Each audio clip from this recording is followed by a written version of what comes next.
Nakatayo ako sa harapan ninyo ngayon hindi para mag-alok ng walang laman na mga pangako o magagandang kwento ng tagumpay. Ngunit sa halip ay magbahagi ng isang simpleng katotohanan, ang stress ay isang natural na bahagi ng paglalakbay patungo sa pagkamit ng aming mga layunin.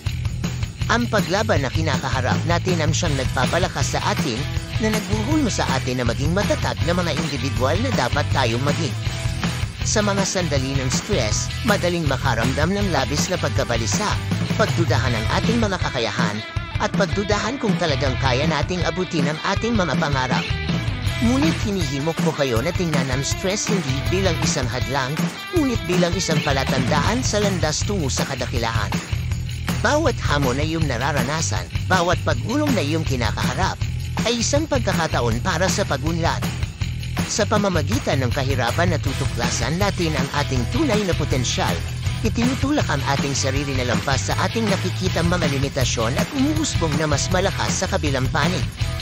Kaya't kapag nasumpungan mo ang iyong sarili sa bigat ng iyong mga responsibilidad, tandaan mo ito, ikaw ay may kakayahan, ikaw ay matatag, at ikaw ay nakalaan para sa kadakilaan.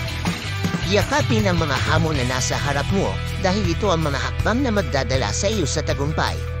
Maniwala ka sa iyong sarili, manatiling nakatuon sa iyong mga layunin, at huwag maliitin ang kapangyarihan ng pagtitiyaga.